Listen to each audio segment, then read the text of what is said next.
అదే RTV app వార్తల్ని క్షణాల్లో చదివే అవకాశం ఉంటుంది. ఒక న్యూస్ పేపర్, ఒక టెలివిజన్ ఛానల్ మీ చేతుల్లో ఎప్పుడూ ఉంటాయి. మరి సాక్షి టీవీలో స్క్రోలింగ్ రావడం కానీ, సాక్షి పేపర్లో రావడం కానీ జరుగుతుంది.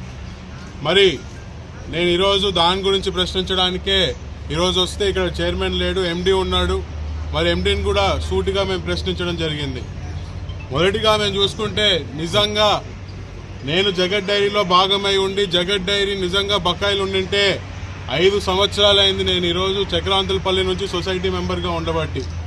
5 సంవత్సరాల్లో గుర్తు రానిది ఎందుకు ఈ రోజే గుర్తొస్తుందని చెప్పి నేను సూటిగా అడుగుతున్నాను. అంటే చైర్మన్ గారు ఒకరోజు నిద్రలేసి, అమ్మో ఈరోజు విఖ్యాత్ డబ్బులు కట్టాలి కదా అని చెప్పి ఈరోజు సడన్గా ఆయనకి నిద్రలేసి గుర్తొచ్చినట్టు ఈరోజు ఇక్కడ వ్యవస్థ పనిచేస్తుంది. 5 సంవత్సరాలు వీళ్ళ ప్రభుత్వమే ఉండింది, ఎందుకు ఏ యాక్షన్ తీసుకోలేదని చెప్పి నేను అడుగుతున్నాను. మరి జగత్ డైరీకి ఒకవేళ జగత్ డైరీలో నేను భాగము రెండు అలిగేషన్స్ చేస్తున్నారు నా మీద, 2 అలిగేషన్స్. ఒకటి, నేను జగత్ డైరీలో భాగమై ఉండి ఇంకొక విజయ్ డైరీలో నేను ఉత్పత్తి చేయడానికి నేను అర్హుడిని కాదు అని చెప్పి ఒక పాయింట్ చెప్తున్నారు. మరి ఈరోజు ఈ చైర్మన్కి బాగా తెలుసు, జగత్ డైరీ అని ఒక సంస్థ కోవిడ్కి ముందే మనం మూసేయడం జరిగింది. ఆ రోజు ఇదే చైర్మన్ ఆళ్ళగడ్డకు వచ్చి 3 అడుగులు వకీఫ్ బోర్డులోకి మేము ఎంటర్ అయ్యామని చెప్పి ఎన్నో కేసులు పెట్టినాడు జగత్ డైరీ మీద. ఈ ప్రభుత్వంలో, ఈ యొక్క విధానంలో, ఈ ప్రభుత్వం నడిచే తీరులో వ్యాపారం నడపలేదని చెప్పి మాకు అర్థమయ్యి కోవిడ్ ముందే జగత్ డైరీ అని ఒక సంస్థని మూసేయడం జరిగింది.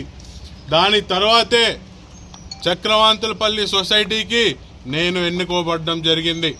మరి ఒక పక్క జగత్ డైరీ మూసుకున్న తర్వాతే నేను చక్రవాంతులపల్లికి వచ్చాను. ఇంకో మాట ఏం మాట్లాడుతున్నారు, నేను జగత్ డైరీ నుంచి బకాయిలు ఉన్నానని చెప్పి 5 సంవత్సరాలు అవుతుంది, ఇప్పటి వరకు నాకు ఒక నోటీస్ ఇవ్వలేదు. ఈరోజు నోటీస్ ఇవ్వడమే కాకుండా ఒక ఆధారం కూడా చూపించట్లేదు నేను బకాయిలు ఉన్నానని చెప్పి. ఎవరైనా ఒక సొసైటీని టర్మినేట్ చేయాలంటే ఏం చేయాలంటే ఆధారాలు చూపించాలా లేదా?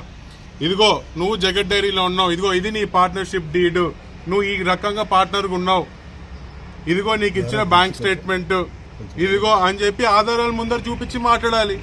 నా ప్రకారంగా నాకు 5 సంవత్సరాలు ఒక్క నోటీస్ రాలేదు. ఇప్పుడు కూడా ఏదో చెప్తున్నారు నాకు నోటీసులు ఇచ్చి నేను తీసుకోవట్లేదు అని చెప్పి. నిరూపించమని చెప్పండి, నేను చక్రాంతులపల్లిని వదిలేస్తా. నాకు ఇప్పటి వరకు నోటీస్ నాకు అంది, నేను దానికి జవాబు చెప్పట్లేదని చెప్తే నేను చక్రాంతులపల్లి నుంచి నేనే రాజీనామా చేసి బయటికి వెళ్ళిపోతా. నాకు ఇప్పటి వరకు ఒక నోటీస్ ఇవ్వలేదు. నువ్వు పలానా బాకీ ఉన్నావు అని చెప్పి నాకు 5 సంవత్సరాలు ఎవరు చెప్పలేదు. ఈరోజు కొత్తగా 5 సంవత్సరాలతో అన్నీ గుర్తొచ్చి ఈరోజు కావచ్చు. కానీ నిజంగా వీళ్ళకి రైట్ ఉండింటే, నిజంగా జగత్ డైరీ అఫీషియల్గా వీళ్ళకి ప్రూఫ్స్ ఉండింటి డిస్క్వాలిఫై చేసుంటే ఎందుకు బోర్డ్ మీటింగ్ చీకట్లో నడిపాడని చెప్పి నేను సూటిగా ప్రశ్నిస్తున్నాను. ఈరోజు ఎంత అడ్డంగా అంటే 4 డైరెక్టర్లు నా పక్క ఉన్నారని చెప్పి ఒక్క డైరెక్టర్కి నోటీస్ ఇవ్వకుండా ఈరోజు ఒక బోర్డు మీటింగ్ పెట్టారు. ఒక బోర్డు మీటింగ్ విజయ్ డైరీ తరపు నుంచి ఒక బోర్డు మీటింగ్ జరగాలంటే ఎక్కడ జరగాలి? జరిగితే నంద్యాల డైరీలో జరగాలి, లేకపోతే కర్నూలు డైరీలో జరగాలి. కానీ ఎక్కడ జరుగుతుంది తెలుసా? చైర్మన్ గారు ఇంట్లో బోర్డు మీటింగ్ పెట్టుకుంటారు. నిజంగా ఒకవేళ మీరు కరెక్ట్, మీకు చిత్తశుద్ధితో మేము ఇవంతా చేశామంటే ఎందుకు నా డైరెక్టర్లకి నోటీస్ ఇవ్వకుండా మీరు మీటింగ్లు పెట్టారు? ఎందుకు డైరీలో కాకుండా వెళ్ళి మీరు చీకటి రహస్యంగా వెళ్ళి మీ ఇంట్లో ఎందుకు మరి బోర్డు మీటింగ్ పెట్టారని చెప్పి కూడా నేను సూటిగా ప్రశ్నిస్తున్నాను. ఒక సొసైటీని రద్దు చేయడం అంతే అంత సులభమా? నాకు నోటీసులు ఇవ్వాలి, నేను జవాబు చెప్పుకోవాలి, నా బాధ ఏంటో నేను చెప్పుకున్న తర్వాత ఆ కమిటీ నిర్ణయించవచ్చు మరి నేను అర్హుడినా అని.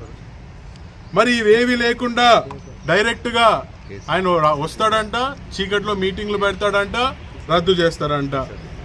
ఇది కోర్టుకు వెళ్తే 2 రోజులు కూడా కాదు, సింగిల్ హియరింగ్లో స్టే వస్తుంది. ఆ ప్రకారంగానే నేను కోర్టుకి వెళ్ళాను. ఖచ్చితంగా కోర్టులో కూడా మాకు అనుకూలంగానే ఆర్డర్ వస్తుందని చెప్పి కూడా మేము ఈరోజు నమ్ముతున్నాము. నీకు నా పైన కోపం ఉంటే నా పైన తీర్చుకో, నేను చైర్మన్ అవుతాను, నేను పైకి వస్తానన్న అబద్ధత భావం నీకుంటే నా పైన తీర్చుకోవాలి. కానీ చక్రాంతులపల్లి సొసైటీని రద్దు చేసి అక్కడ ఉన్న రైతులను ఇబ్బంది పెట్టడం ఏంటి? నీకేమన్నా ఇబ్బంది ఉంటే నా మెంబర్షిప్ క్యాన్సిల్ చేసుకుని నా సభ్యత్వం తీసేయండి. అంతేగాని చక్రాంతులపల్లి సొసైటీ రద్దు చేస్తే ఎట్లా? మీరు నా పైన ఉన్న గ్రజ్జుతో మీరు రైతులను ఎంత ఇబ్బంది పెడతారు? మళ్ళీ మీరు వచ్చి నీతి వాక్యాలు చెప్తారు, తీసుకొని వచ్చి మాట్లాడట్లేదు చైర్మన్. నిజంగా అలా ఉందంటే 5 సంవత్సరాలు లేని ఇష్యూ ఎందుకు ఈ రోజు గుర్తొస్తుంది? మరిన్ని వీడియోస్ కోసం ఛానల్ ని సబ్స్క్రైబ్ చేయండి, లేటెస్ట్ అప్డేట్స్ కోసం వాట్సాప్ ఛానల్ ని ఫాలో చేయండి అండ్ లింక్ డిస్క్రిప్షన్ లో ఉంది.